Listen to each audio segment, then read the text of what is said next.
आ गया उत्तर आ गया पूरे माननीय अध्यक्ष महोदय, मुझे कैदी उत्तर आ गया। क्वेश्चन का आंसर मिल गया है। सरकार ने मुझे बताया कि परिशिष्ट 1 और 2 में 2025 में एमपीएस पर मूल्य खरीदने का लक्ष्य 3,50,000 टन था, खरीदी 1,36,000 टन। इसी तरह से उड़द 1,68,000 टन खरीदनी थी, सरकार ने खरीदी मात्र 374 टन। सोयाबीन खरीदनी थी 2,65,000 टन, आपने खरीदी 17,300 टन। प्रश्न पूछो। प्रश्न ये माननीय मंत्री जी है, मूंग आपने 5,54,000 टन खरीदना था, खरीदी केवल 3,02,000 टन। देखिए परिशिष्ट 2 में आपने बताया कि मूंग का बाजार भाव 6472 रुपये है और एमपीएस में 8,768 रुपये। किसानों को नुकसान हुआ है। इसको पढ़िए मत, आप प्रश्न पूछिए तो 96 रुपये का। माननीय मंत्री जी, किसानों से जुड़ा हुआ मुद्दा है, प्रश्न पूछो। पूरे प्रदेश के किसानों का मुद्दा है। इसी तरह आपने उड़द का भाव। अरे भाई भाषण नहीं, माननीय सदस्य प्रश्न। माननीय मंत्री जी से, माननीय अध्यक्ष जी, मेरा मंत्री जी से पूरे प्रश्न है कि आप किसानों का जो नुकसान हुआ है, इतनी कम खरीद के क्या कारण रहे कि सरकार उन कारणों को दूर करने का लक्ष्य 100% खरीद करने का विचार रखती है क्या? ये प्रश्न माननीय मंत्री जी। माननीय अध्यक्ष महोदय, मैं माननीय आपके माध्यम से माननीय सदस्यों को अवगत कराना चाहूँगा कि प्रत्येक काश्तकार ये चाहता है कि उसे उसकी उपज का सही दाम मिले। माननीय सदस्य द्वारा लक्ष्य से कम खरीद का सवाल बताया है। ये खरीद जो है, फसलों के भाव एक समान नहीं रहते हैं। बाजार भाव जिनसों का उत्पादन गुणवत्ता परिवर्तनशील होती है। समर्थन मूल्य पे जब खरीद की जाती है, अगर बाजार भाव अगर अधिक होता है तो उस समय न्यूनतम समर्थन मूल्य की जो खरीद है वो कम होती है। समर्थन मूल्य पर कृषि जिन्स का विक्रय करना किसानों के लिए बाध्यकारी नहीं है। अगर उनको लगता है कि अगर हमारा भाव कहीं और आ रहा है तो वो वहाँ तोलते हैं।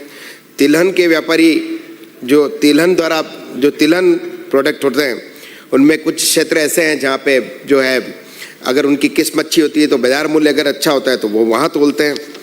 और मैं माननीय आपके माध्यम से माननीय सदस्य को बताना चाहूँगा कि गत सरकार के 5 साल में हमने मूंगफली में जो है जहाँ पूरे 5 साल में इन्होंने 1,74,600 किसानों से कुल मूंगफली खरीदी थी।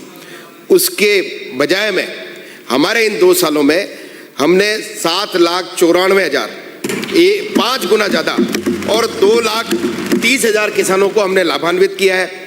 और मैं इस अवसर पर हमारे प्रधानमंत्री जी का आभार करना चाहूँगा कि उन्होंने इन 12 सालों में जिस प्रकार से समर्थन मूल्य में बढ़ोतरी की है, अगर आप देखें तो मूंग का जो समर्थन मूल्य था वो 4,500 से बढ़ा करके 8,700 किया है। उड़द का जो समर्थन मूल्य था वो 4,300 से बढ़ा करके 7,800 किया है। सोयाबीन का जो है वो भी बढ़ा करके 2,500 था कुल उस समय, उसको बढ़ा करके 5300 करने का काम किया है। चना जो है 2014 में 3,100 रुपये था, उसको बढ़ा करके 5,875 रुपये करने का काम किया है। और सरसों जो है वो 3,000 रुपये थी, उसको बढ़ा करके 6200 करने का काम हमारी सरकार। अगला पूरे माननीय मंत्री जी, आपने जो बताया सोयाबीन का एमएसपी मूल्य से 1,036 रुपये कम में सोयाबीन बेची है किसानों ने। इसी तरह से उड़द 2,126 रुपये कम में बेची है किसानों ने।